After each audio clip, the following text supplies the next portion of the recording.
कांग्रेस ने पश्चिम बंगाल चुनाव के लिए 284 उम्मीदवारों की सूची जारी कर दी है। इसमें पार्टी के सीनियर नेता अधीर रंजन चौधरी को मुर्शिदाबाद की बहरामपुर सीट से उम्मीदवार बनाया गया है, तो वहीं टीएमसी ने नारू गोपाल मुखर्जी को टिकट दिया है। बहरामपुर से सांसद और पूर्व क्रिकेटर यूसुफ पठान ने दावा किया है कि इस सीट से टीएमसी जीतेगी, यानी यहाँ से टीएमसी के उम्मीदवार नारू गोपाल ही जीतेंगे। सुनिए उन्होंने क्या कहा। जिनको आपने हराया वो खुद विधानसभा चुनाव लड़ रहे हैं। देखिए, नारू गोपाल यहाँ के बहुत अच्छे मानीत लीडर है और टाउन में बहुत अच्छे से काम करते हैं, हमेशा लोगों के बीच में रहते हैं, तो अच्छा लगता है उनको काम करते हुए देखते हुए, और हम चाहते हैं कि ये इस बार जीते।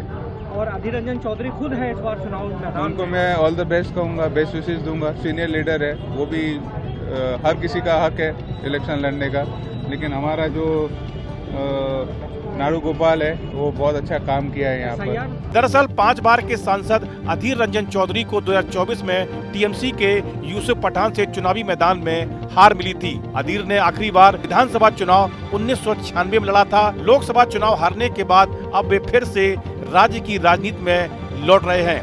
1999 में विधायक पद छोड़कर वे दिल्ली चले गए थे। करीब 30 साल बाद अधीर रंजन चौधरी फिर से राज्य की राजनीति में वापसी कर रहे हैं। हालांकि अधीर की राज्य की चुनावी राजनीति में वापसी लगभग तय मानी जा रही थी। अधीर 2024 के पिछले लोकसभा चुनाव तक पश्चिम बंगाल कांग्रेस इकाई के अध्यक्ष थे। चुनाव की तारीखों की घोषणा होते ही बहरामपुर की दीवारों पर कांग्रेस के हाथ के निशान के साथ अधीर के लिए वोट मांगती हुई उकेरी हुई तस्वीरें भी दिखने लगी थी।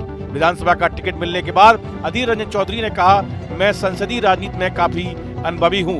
बहरामपुर मेरे लिए जाना पहचाना इलाका है, मैं यहाँ कोई बाहरी व्यक्ति नहीं हूँ। वहीं बहरामपुर से टीएमसी उम्मीदवार नारू गोपाल मुखर्जी ने अधीर रंजन चौधरी पर निशाना साधा। उन्होंने कहा कि अधीर रंजन चौधरी पिछले 25 साल से यहाँ से सांसद थे। वे 2024 में हार गए और इसी कारण वे विधानसभा चुनाव में उतर रहे हैं। वे अपने सर्वाइवल के लिए मैदान में उतरे हैं। वे जीतकर न तो मुख्यमंत्री बनेंगे और न ही नेता प्रतिपक्ष। इस विधानसभा क्षेत्र में सीपीआई-एम और कांग्रेस की कोई लड़ाई ही नहीं है। ये मुश्किल नहीं है। पहले जो आपने क्वेश्चन किया, इस क्वेश्चन को मैं थोड़ा रिवाइज करता हूँ। अधीर जो है एक सिटिंग एमपी था सिंस 25 ईयर्स से। वो 2024 में वो डिफीट हो गए, एक्चुअली वो लॉस हो गए, इसलिए वो हार के असेंबली में उतर रहा है। एक्चुअली उसका जो डिमोशन हो गया, ये पहले क्वेश्चन ऐसे होना चाहिए था। तो इसलिए अधीरता यहाँ कोई इशू नहीं, इसलिए अधीरता इशू होता तो 24 में वो जीत जाते, खास करके बहरामपुर असेंबली से।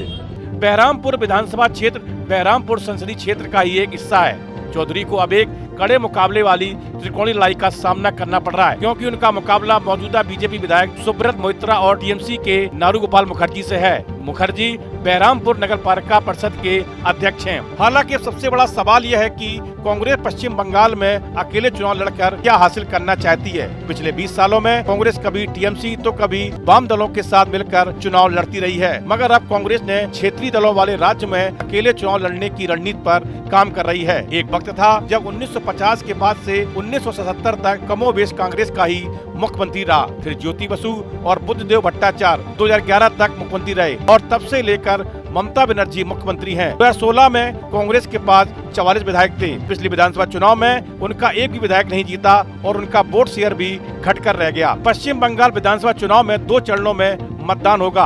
पहले चरण का मतदान 23 अप्रैल को और दूसरे चरण का मतदान 29 अप्रैल को होगा। 4 मई को रिजल्ट जारी होंगे। इस वीडियो में फिलहाल इतना ही। आप बने रहिए न्यूज नेशन के डिजिटल प्लेटफॉर्म के साथ। आपके मोबाइल पर तुरंत आएगी ब्रेकिंग न्यूज। स्क्रीन पर सबसे पहले दिखेगी बड़ी खबर। देश दुनिया की हर खबर एक जगह। अब आपके मोबाइल पर तुरंत फटाफट इंस्टॉल कीजिए न्यूज नेशन ऐप और रखिए खुद को अपडेट।